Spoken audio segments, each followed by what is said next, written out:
গভীর খেয়াল করে শুনুন। আজ আল্লাহ তাবারক ওয়া তাআলা কোরআনে পাকে ইরশাদ করেন, কাদ জাআকুম মিনাল্লাহি নূরু ওয়া কিতাবুম মুবিন। নিশ্চয়ই তোমাদের মাঝে এসেছেন আমি আল্লাহ হতে নূর এবং স্পষ্ট কিতাব। এই নূর হলো আমাদের আকা মাওলা হযরত মুহাম্মদুর রাসূলুল্লাহ সাল্লাল্লাহু আলাইহি ওয়াসাল্লাম, এবং কিতাব হলো পবিত্র কোরআন। নূরের নবী এই পৃথিবীর মধ্যে আগমন করার পরে এই পৃথিবী থেকে চিরতরে আইয়ামে জাহেলিয়তের দাফন হয়ে গেছে। নারীরা পেল তাদের ইজ্জতের নিরাপত্তা, কন্যা সন্তানরা তাদের জানের নিরাপত্তা পেয়েছে, মানুষ তাদের মালের নিরাপত্তা পেয়েছে, মানুষ আপনার এক মহান আল্লাহর ইবাদত করার শিক্ষা পেয়েছে। ভাইয়ের আমার, আলো যখন আসে অন্ধকার তখন দূর হয়ে যায়।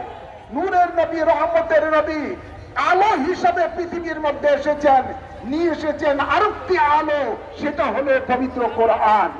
সেই পবিত্র কোরআনকে আল্লাহ নূর বলেছেন, ওয়ানজালনা ইলাইকুম নূরাম মুবিনা। আল্লাহ বলেন তোমাদের মাঝে আমি প্রেরিত করেছি, তোমাদের মাঝে আমি নাযিল করেছি স্পষ্ট নূর, আর সেই নূর হলো পবিত্র কোরআন। তা আমরা দুইটি নূর পেয়েছি এই 12ই রবিউল আউয়াল তারিখে। একটি হলো আল্লাহর প্রিয় হাবিব হযরত মুহাম্মদ মুস্তাফা সাল্লাল্লাহু আলাইহি ওয়াসাল্লাম, আরেকটি হলো পবিত্র কোরআন।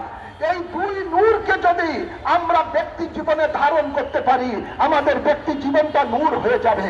এই দুই নূরকে যদি আমরা পারিবারিক জীবনে ধারণ করতে পারি, আমাদের পারিবারিক জীবনটা নূর হয়ে যাবে।